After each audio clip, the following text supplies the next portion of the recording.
All right, Thursday night, time for our Las Vegas Triathlon Club member spotlight. I'm John Mercer, president of the Las Vegas Tri Club. I've got Bob Gamble, co-host. Hi, Bob, folks. how's it going?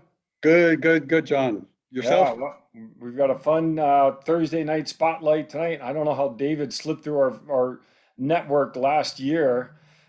We missed him somewhere along the way, so it's nice to catch up and get him on the spotlight now. I know he said he was avoiding us, so. It sure was. And he's not alone though, John. We have some other people who I can't get hold of. I'm trying, and Oh, okay. so We'll track him down. now that we rope John in or David in, I know we can get some more. So Well, I'm going to enjoy hearing David's story because David, I don't won't steal too much of what you're going to do, Bob. But David was in the Clydesdale division and then got out of the Clydesdale division, and that's when I returned to racing. I was in the Clydesdale division, so I have a real affinity for that division, and it's neat to have that option getting started again. So. David, it's going to be fun talking with you, but before we get going, I'm going to turn it over to Bob for the official introduction. thank you, sir. And again, welcome, David. We're glad to have you on finally. For the folks watching, David joined the club in 2019. He did his first triathlon in that year.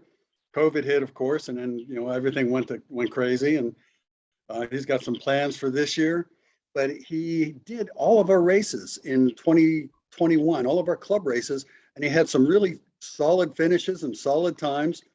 And he didn't sign up for the Clydesdales, and if he would have won them all. So I think that's fun that he was kind of like on the cusp there. David, you're from Las Vegas, right? You grew up here, went to Green Valley High School. Yes, sir. Played football. And this is why one thing I want to talk to you about, David, is translating a defensive lineman and a big football player and a wrestler, heavyweight wrestler in high school, into a triathlon career. So, but first of all, thanks for joining us. Welcome, and tell us what on earth made a defensive lineman and a wrestler want to get into triathlon? Well, first of all, happy to be here. I'm sorry I avoided you guys so long, but here we are tonight. I guess I have a long, many different answers to it, but the one is I like being outdoors. So I started riding bike a lot, and one of my friends I ride with is also a big triathlete. He's done several 70.3s, and he's done one full. And he's the one who really convinced me to do it. But the other thing is, those other sports, and we have some coworkers who are into jujitsu, and as fun as that is, they're coming to work every day with a lot of pains and aches and injuries. And I decided, several years back that I want to be the one responsible for my own injuries. So whether that's when I decide to take the mountain bike out, if you want to go a little crazier, it's on you whether you're injuring yourself, not somebody else that you're interacting with. So I think that's kind of how it started. And then just, really just enjoy being outside. I see all these people that are on the treadmill and on the trainer a lot. And to me, those are, I love living here because we get to be outside. That's a good point. So the 3 hours on the trainer is literally torture for me when I have to do it. So are you like a little bit of ADD? You got to have outside, all the scenery changing a little bit? Torture, yeah. The trainer's torture for a lot of folks. I mean, I have all the, I have the nice, the TACX trainer, I got a TV, I got Zwift, I got all these things going, and, you look down and it's only 20 minutes in, and I have Right. No idea. But when you're outside, you could see off in the distance, and you have a target, and, you have to get there, and, your mind kind of wanders. So there's just something different with the airflow and everything else. And I just can't stand it. So. Yeah, there's a few things you said I want to unpack a little bit. It's interesting that you triathlon isn't really a contact sport. It's not supposed to be anyway, except for the swim, but and I guess you did. I mean, good grief, wrestling and football, a lot of contact. So the injuries that triathletes typically get are a little bit different than what you get on the football field. Have you had any injuries yet? You know what? What's that? That you've dealt with? Have you had any triathlon injuries? So just recently, I actually had, like you said, it's kind of funny. My biggest injury right now is I have tendonitis on my foot that has started, when I started ramping up my running. So, it's one of those things that it's just a slight soreness, but ended up going and getting it checked out and confirming it wasn't, anything like a stress fracture and things like that. So just slight nagging little injuries like that. I know that I don't do all the right things. I don't do a ton of stretching. I'm trying to incorporate that a little bit more. But yeah, a lot of it's just, overuse kind of injuries and, sore backs from Please, being on a please, bike. please take it from me. I mean, when you get a niggle or something that is actually starting to bother you, don't push through it, man. I did that, and I have multiple surgeries as a result. So seriously, just take it easy. I mean, you're young, you're very young, so um, you got plenty of time. So anyway, I'll get off my soapbox there, John. But yeah, when you try to work through an injury and keep going, nothing good comes from it. Nothing. So be careful. Yep. I And mean, again, I did go get it checked out, and it was confirmed, and he said literally just take a topical ointment on it, and it's been a little bit better. And he said, don't worry about it. So I'm Yeah, but good. trust me, if you keep working on that, it's going to get better. It's going to get worse. Okay. So give yeah, it err to the side of rest and caution on that. yeah, David, and that's actually a great message for people to hear is that you were smart enough to go and get it checked out. We've got a lot of great people in town Yeah. to check in on injuries like that. So very, very smart. All right, well, yeah, I do like this thread of thought here where Bob's trying to tease into how do you take a football player and a wrestler and get into triathlon? They just seem to be opposite. But so maybe I want to hear about some of your first races, but what part of the mental aspect of either training for or competing in wrestling and or football sort of carry over to triathlon? I mean, I guess maybe the wrestling is more the one that probably translates better because it's the individual sport, and like you said, the Mhm. mental part where not giving up, those 3-minute periods. Sometimes there's a bell coming, but it seems so far away, and it's the same kind of thing. Like I don't mind riding the bike. I've never been a giant runner. It's been better recently, but like thinking about going out for a 2-hour run, it's mental, and it's like that's why I got to do it outside. I got to get halfway there just so I can get it. I know that there's a return trip home, right? So Mhm. I think those are the mental ones where it's you against the clock, and not really. I don't. I'm very middle packer, so Mhm. my goal is just improving my own times, and so it's when that thought gets in your head like, oh, do I want to stop? You're like, no, you don't want to. You're just going to finish this thing, and it doesn't matter. Mhm. But let's just get there to the end. And when you're at the end, you're realizing, why did you think that way? Because you feel great. So Oh, I love it. Yeah. And I love that aspect of it, that it is the mental aspect. And yeah, it's a different mental aspect, but still that mental strength of being able to train and compete and having a mindset. I think that carries over really nicely. All right, so let's get to your first triathlon. um, What was it? Hey, John, so I before signed you up. wait, David, hold on. Before we go Yep.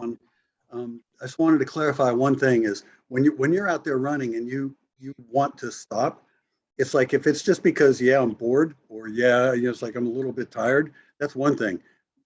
But speaking from experience too, it's like if you try to push through a pain, it's like I'm almost there. I'm 3/4 of the way, so I'm going to keep running, even though my knee has that sharp pain in it. No, you don't do that. But yes, like as John said, the mindset of keeping going is great. But I think that's fair. no, For, you for got me. to It's know when to stop and when it's just mental. it's not the pain. It's just literally the boredom. Like Good, I could good. turn around, but if it's an out and back, do I want to cut the out in half? Because Right. I'm tired of Not doing time this. to turn around yet. Yeah. So anyway, go ahead. I'm sorry, I cut you off on that. Well, tell us about your first triathlon. Yes. So it actually didn't go very well. I signed up for Rage without too much, you know, real prep for it. I had some work going on where I had to go out of town. And the swimming is the first time I was in a wetsuit. I was in Boston in wintertime for work. And so I had to find a, indoor pool to try to swim some laps in and get in. And I got out there and panicked and just turned around and did not make that swim on that one. So I did end up doing the bike and the run just to see how it was, because I don't actually think I'd ever done a brick in my life at that point. But it was great. It was a good experience to do it. Ended up doing some of the club races that year, and then still ended up doing Malibu later that year. So well, you did the club races really well. I mean, you had some really solid finishes in the club races, and you probably realized that first triathlon, your only goal is to learn, what you don't even know yet. So that's fine. I mean, you towed the starting line. What was it like standing on the starting line? How did that feel? I mean, again, we could talk about this probably a whole other episode, but the swim anxiety is still something that I haven't figured out how to conquer. I can go out the lake with people for a practice, and it's fine. And day of, with all the people around, and all of a sudden there's a buoy that's a bright red triangle out there. There's something about it that gives me this little panic. And so my results haven't been great on the swims compared to even like training swims. But been able to at least do them. So yeah, it's. Do you treat the swim as a warm up? Yeah, The swim part of the triathlon. I mean, that was some good advice I got whenever I was first getting started. Was slow is smooth and smooth is fast, or something to that effect. John probably knows that saying better than I do. But going out and as though this is a warm up, and then you're much faster anyway. So that's my goal. Yeah, I mean, literally, it's just to complete it and try to take my training swims and do it out there. Is to try to keep real smooth, steady, real heart rate around 130 is usually what my when I do my sets at the pool, try to take it real easy that way. And then so that is the goal, because when I if you look at my race photos at Malibu getting out of the water, I'm not tired, I'm not exhausted, but I got a smile on my face and I'm happy to be out of it. oh yeah. But it's not like I'm not physically tired. So my bike times in Malibu have been better than they are here. So I mean, it's so David, I'm really glad you shared this, because you're not alone. And there are a lot of challenges with open water swimming. And so I think it's really neat to hear you talk about this, and that you have that mental mindset that you're going to still work to be successful. And I think that's really, really awesome. And it's great for people to hear. So I want to go back to Rage. And you discovered in the swim, you said, okay, this is not the day to do the swim, and you got out. I really like the fact that you turned around and said, I'm going to get on the bike and then do the run. So tell me about how, what was going through your mind when you got out of the water and you said, okay, I'm going to make my way to the bike. Well, so I kind of watched everybody else still swimming. One of my friends was out there, so I kind of waited for him to come back, because he was trying to be polite, and he's done it in other where he says he's going to wait for me, and I'm like, look, I appreciate that, but it's your race too. Not much. If I freak out, I'm going to take you down with me in the water. So let's have someone who's actually trained for it. Take care of me. So I waited for him to come out so he could see that I was alive, and at that point I was like, I'm just going to go for a bike ride. I mean, I've ridden the River Mountain Loop a few times, so I'm going to go do it and then see what the run's like. I'm already here. What's the point of just packing it up? So I love that. That's so great. So this was Rage, right? So this was down at Boulder Beach. So How did you like the bike course then? Yeah, it's great. And I mean, it leads into a lot of things about, why this club is great. We have a fantastic course that's very similar to, the Rage course. And, one of the things that, I think our club does fantastic for as small as it is. The first time I came out to a club race, I wasn't expecting to see, the big blow up start finish line. The arch. Yeah. I mean, for what we pay, we get a ton, all the volunteers all you guys are awesome. And even, I've said this to you guys before, that having the mat, I mean, BBSC still doesn't have a mat, and that beach entry is terrible. It's brutal. So, It's not really the beach. yeah, well, I mean, I guess it used to be years ago, but yeah, it's, we did a relay race for Pumpkin Man using the same, kind of thing, and they still don't have anything. And because I was doing the relay, I'm watching people, the collegiate kids, and it could hurt them for the rest of the race. And I mean, so anyway, I really appreciate all the stuff you guys do. Well, thank you. Yeah, thanks. I love our lake. I mean, it's a great, on a choppy day, it's a good, ocean. It looks like the ocean out there. On a calm day, it's beautiful. On family trips in Minnesota, I swam in a lake, and there's algae and all this stuff, climbing all over you. Honestly, for lake is very clear. It's a wonderful. Yeah, it is. It's a great place to swim. All right, so back to rage, though. I want to hear. Sorry, I got away from it. That's right. So the bike you had no problem with. You were very confident on that, but you come down that hill and you rack your bike, and then you're going off for the run. And you said you hadn't done a brick before. So what's going through your mind as you head out of T2? Yeah, what was that like, taking those first couple steps after you rack your bike? Yeah, so I think I've been pretty lucky. Minus this, I noticed the biggest difference is with a pair of shoes. That I've a different pair of shoes, but I haven't. Everyone told me I was going to feel terrible, but I actually started running almost. I know the hill going up is hard, but like I was running faster than I normally do. Good. Right off the bat, and so I've been fairly. Well, lucky. I hate you real bad. Yeah, because but there's another pair of shoes off a bike and you can run well. Well, I don't run well anyway, but for me, it was running well. So. Oh, that's great. And so you're feeling comfortable right out the gate and running. Now, I'm sorry, this was the sprint course or the Olympic? Yeah. So just the sprint. Okay. All right. Good deal. Yep. And so you're coming back down and you hit the finish line, and how did you feel at that point? Well, I mean, I felt great for there, but I actually felt very frustrated with myself about, not doing the swim, right? Because, it's interesting, because we talk about this for forever, that you see people out there, and even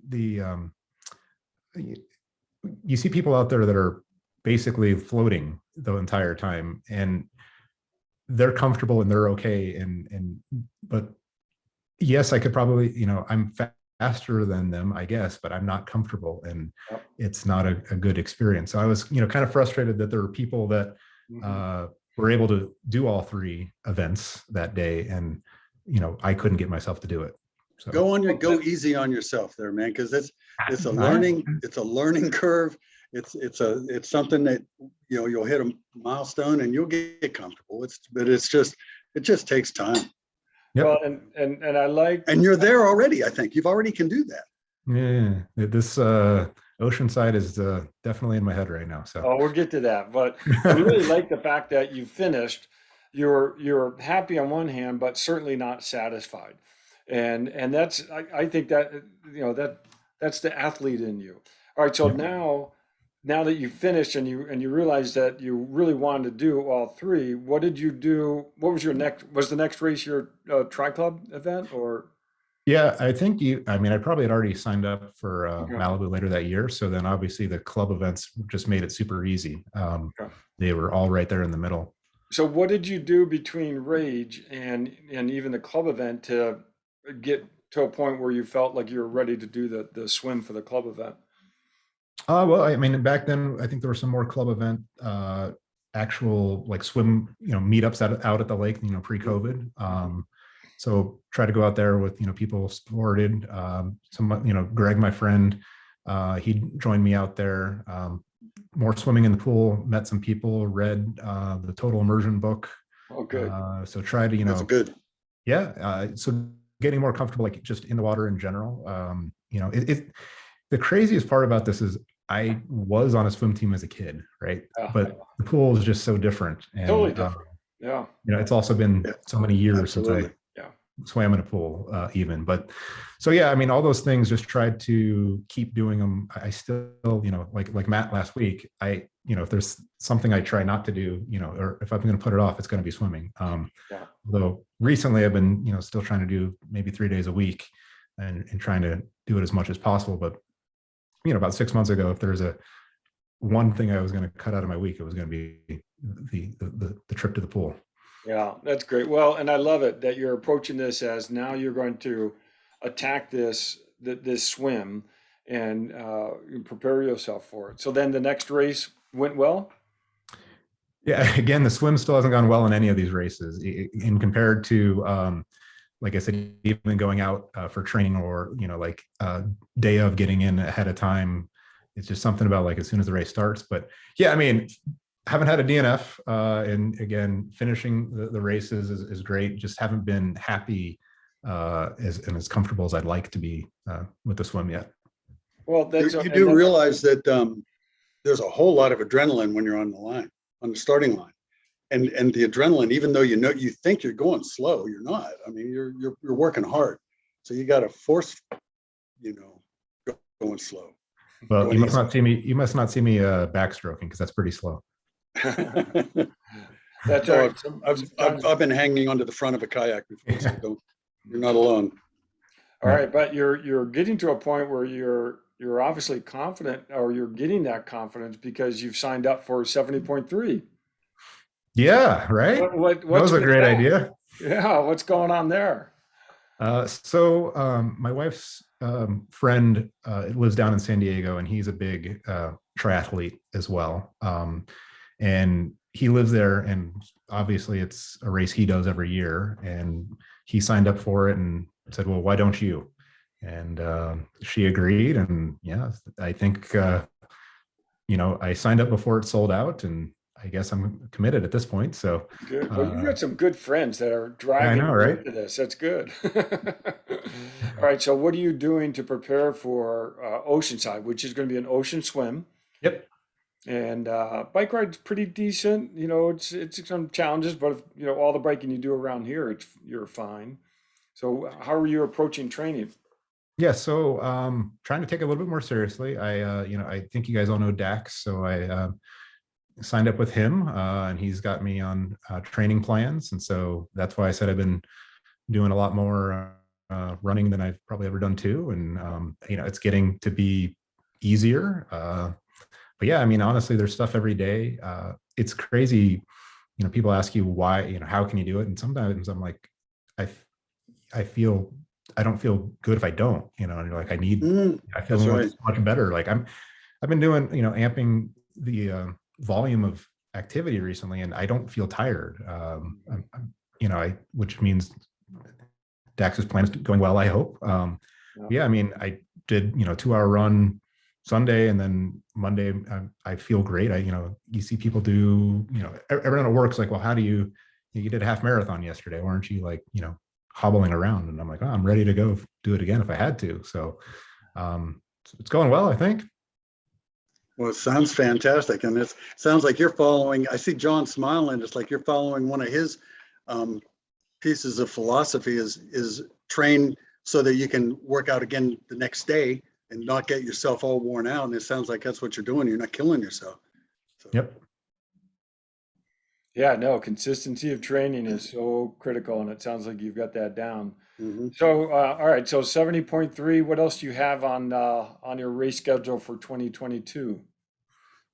Honestly, so I had the rock and roll half marathon, I guess, as a warm up. That was a big deferral from, I'd actually signed up for the full, I guess, in 2019 or 20, I don't know when it was. Yeah, and so they changed it from November to being in February of 2022. So that's on there, and it's going to be a nice, I guess, training run, and quite a few people at work are actually doing it. So it's going to be hopefully a good time there. And then obviously the club events, we'll see if I want to do Rage or not. And Malibu is obviously is on the list again. That was the first real Olympic I ever did. In the first race I really finished as well. And it's an awesome course down there. So I'm going to probably keep Yeah, doing I that one for a haven't while. done Malibu. Tell me about Malibu. What was that Yeah. like? And is that an ocean swim as well, David?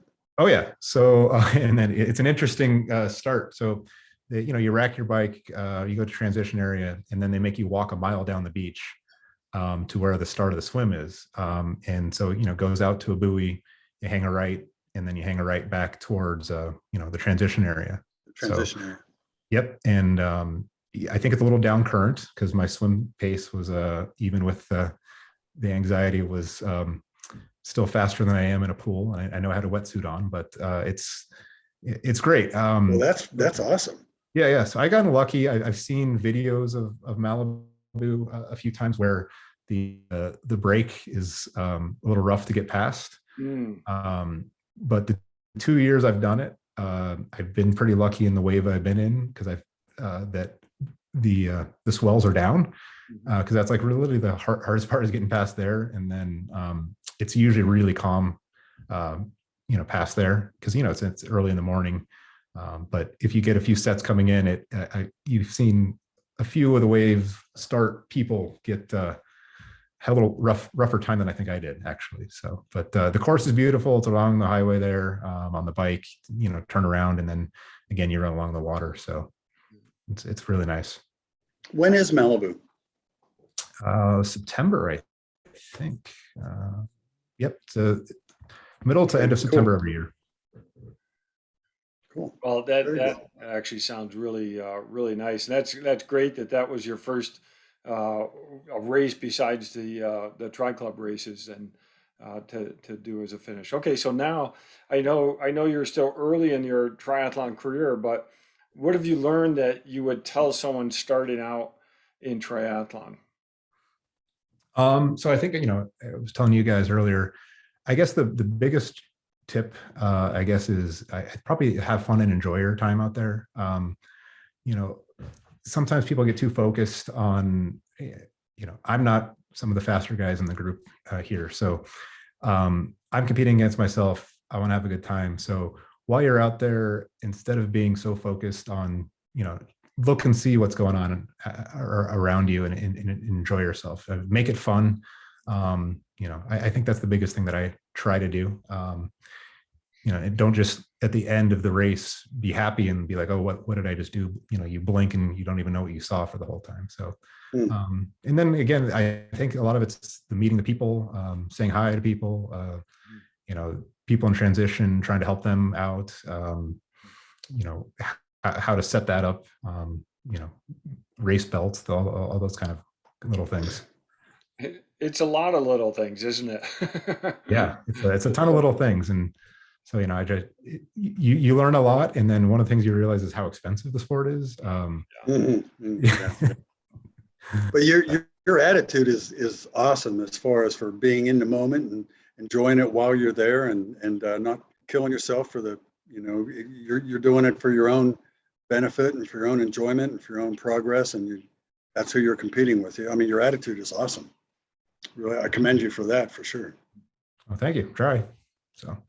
Yeah, and it's I'm sure that the people who are in Clydesdale are glad that you've lost the weight that you're not in Clydesdale anymore. But Yeah.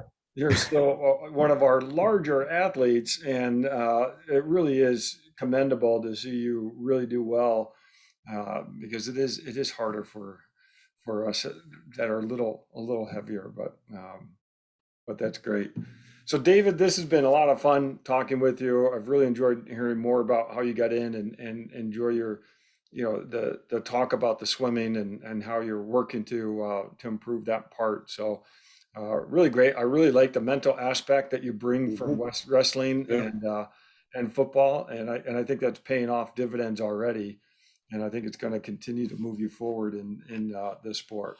So thanks so much for joining for us tonight. No problem. Hope to see you guys out there. Yeah, I look forward to seeing you down at the club races too. So, yeah, thanks for doing this tonight. No problem. You guys have a good rest of the week. All right. Thank Thanks, you. You David. too.